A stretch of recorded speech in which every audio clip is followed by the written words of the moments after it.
Welcome back to my channel, Famous and Fabulous. We kind of really got to know one another really soon.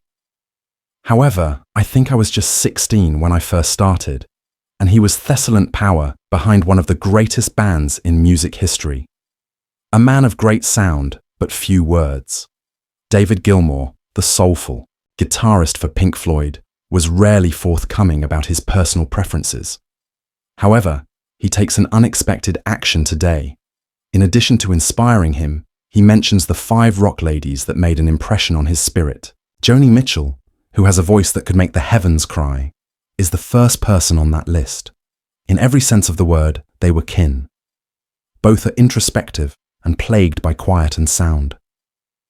It stopped Gilmour cold when he first heard Joni while driving through the English countryside.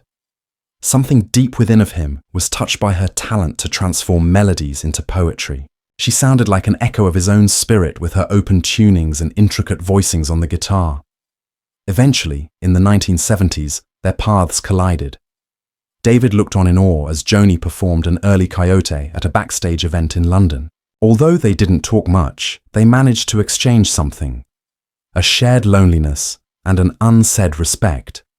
Gilmour saw in Joni not just a musician, but also a mirror, which is why he would continue to mention Blue as a desert island record years later. When Joni was air and water, Stevie Nicks, another natural force, arrived. Stevie embodied smoke and fire.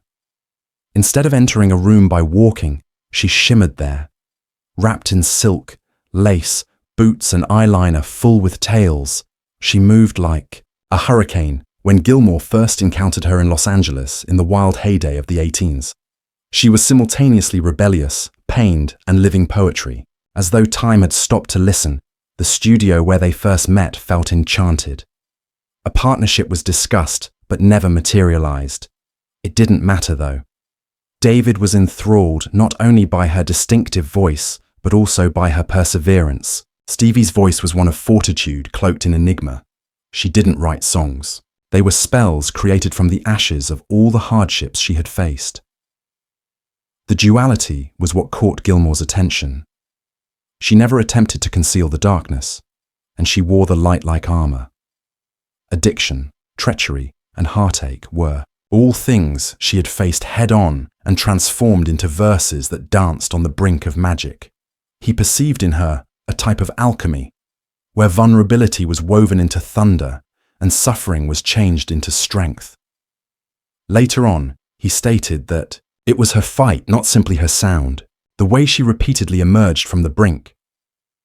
If you want to go on with things, you're pretty ambitious, and I believe that kind of offer is really difficult to turn down, especially for Gilmour.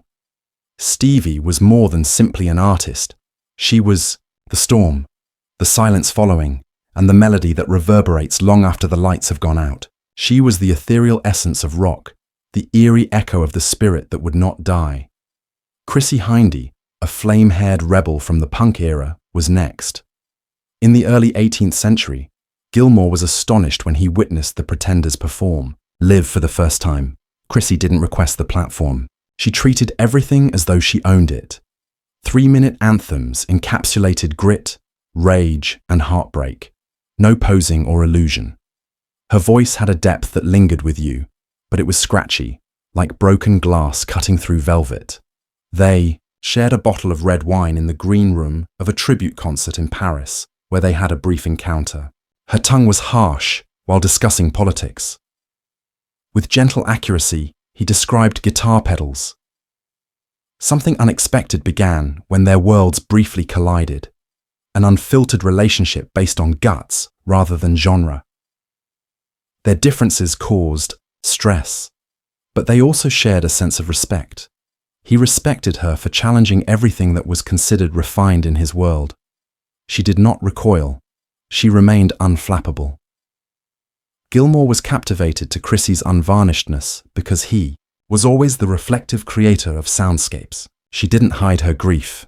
They celebrated it. Poetry was not used to adorn her wounds. She allowed their cries.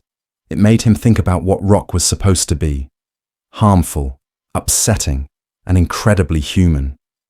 And he sensed a change when he saw her attack the platform and scream truth into a microphone recklessly. Not only did Chrissie remind David of the importance of rock, she rekindled it in his veins. It bled because it wasn't just honest. Furthermore, she never expressed regret for the chaos it created. However, the front of the stage did not receive all of the admiration. Some, like the mysterious genius Kate Bush, appeared from behind the console. When Gilmour first heard her demo cassette, she was just 19 years old.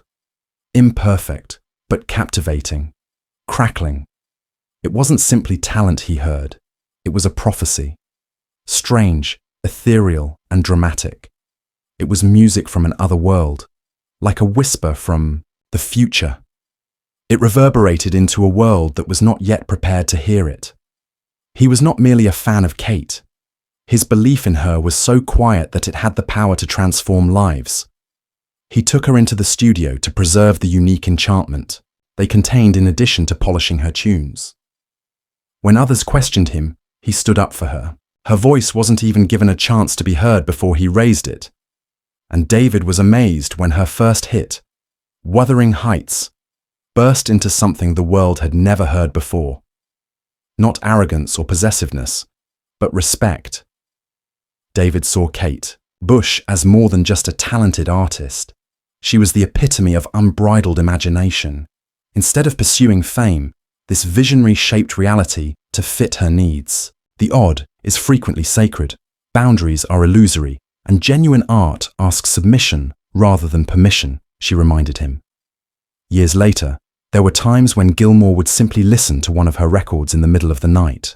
He was drawn back to that initial spark by her voice rising like mist, without any lights or other distractions. Since he had seen something sacred in Kate, he had not only found an artist.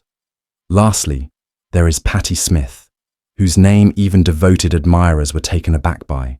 They didn't work together. Despite their infrequent interactions, Gilmour maintained a silent admiration for the punk poet. Patti's anger, her calm, and her spirituality all evoked something inside of him. It was more than just her lyrics. Her presence was a living contradiction, ferocious but sensitive, earthly yet unearthly. At one point, he remarked that her words sounded like scripture delivered through broken glass. Gilmour would frequently listen to her early recordings again during challenging creative times, allowing her voice to be heard over the murmur of uncertainty.